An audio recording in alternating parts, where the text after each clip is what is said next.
Assalamualaikum warahmatullahi wabarakatuh. Salam sejahtera bagi kita semua. Yang saya hormati Bapak Joko Suharyanto selaku dosen kami di pembelajaran Ekonomi Mikro. Izinkan saya Meli Sunandi. Pada kesempatan kali ini saya akan mempresentasikan mengenai produk air mineral berada pada struktur pasar persaingan monopolistik ini kurang lebih beberapa menit ke depan. Pasar merupakan tempat proses penjual dan pembeli saling berinteraksi untuk menetapkan harga keseimbangan. Struktur pasar adalah keadaan pasar yang memberikan petunjuk tentang aspek-aspek yang memiliki pengaruh penting terhadap perilaku usaha dan kinerja pasar.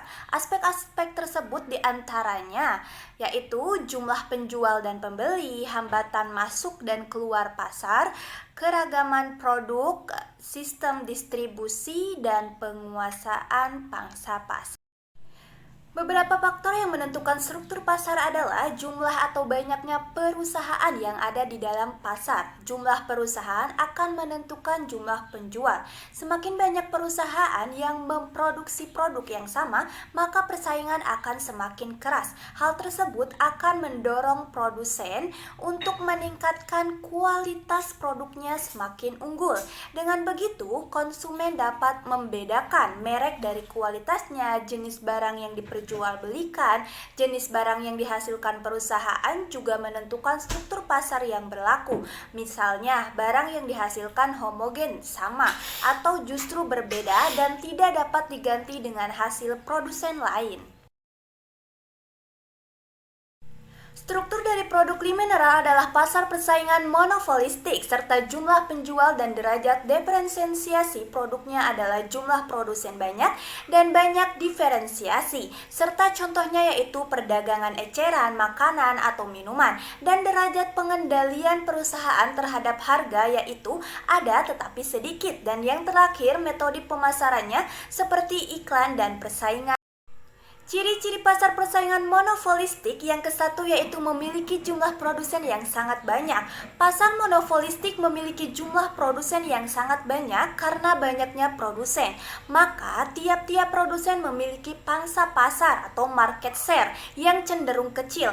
Hal ini membuat produsen memiliki kekuatan yang terbatas untuk menentukan harga. Mereka lantaran harga yang berada di pasar saat ini adalah harga rata-rata dari produk dari produsen lain. Yang kedua yaitu adanya diferensiasi produk. Diferensiasi produk adalah ketika produsen menghasilkan produk yang sedikit berbeda namun serupa dengan produk pesaingnya. Sebagai contoh, Mineral, Aqua, dan Pit sama-sama memproduksi air mineral, namun tiap produk memiliki ciri khas tersendiri.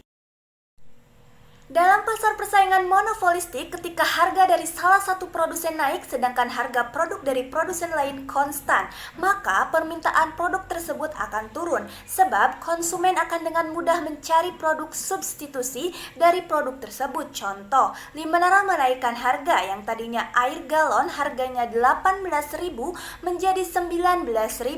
Namun Aqua dan Pit tidak menaikkan harga, maka konsumer akan beralih untuk membeli produk substitusinya. Diferensiasi produk sendiri dapat dilakukan dari segi karakteristik produk maupun dari segi kualitas produk. Yang ketiga yaitu masing-masing produsen bersaing dari segi kualitas, harga, serta cara pemasaran produk. Mereka produk yang ada pada pasar monopolistik cenderung serupa, maka produsen akan bersaing dari segi kualitas, harga, serta cara pemasaran produk mereka masing-masing. Produsen akan berlomba-lomba memperbaiki kualitas produknya seperti melalui desain produk yang menarik maupun layanan yang diberikan kepada konsumen. Yang keempat yaitu produsen bebas keluar masuk ke dalam pasar. Bebas masuk dan keluar pasar yang dimaksud adalah tidak ada halangan bagi produsen baru yang ingin menjual produk mereka dalam pasar atau produsen lama yang ingin keluar dari pasar. Kelebihan dan kekurangan pasar persaingan monopolistik. Keuntungan yang ke-1, jumlah produsen dalam pasar cukup banyak sehingga konsumen memiliki banyak alternatif produk. Yang kedua, produsen dapat bebas keluar dan masuk pasar karena tidak ada hambatan yang berarti, tidak ada barriers to entry. Yang ketiga, banyak inovasi yang dapat dilakukan, mulai dari proses produksi atau mengembangkan cara baru untuk menarik konsumen.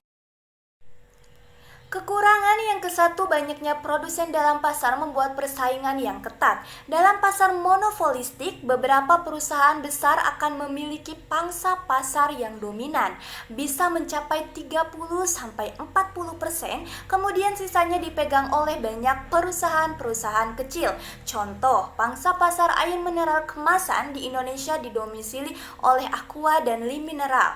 Hampir 90% pada tahun 2008, kemudian 10% sisanya dipegang oleh perusahaan lainnya. Yang kedua, karena produsen harus selalu mengembangkan inovasi agar dapat bersaing. Yang ketiga, besarnya biaya persaingan yang harus dikeluarkan seperti iklan dan insentif. Terima kasih.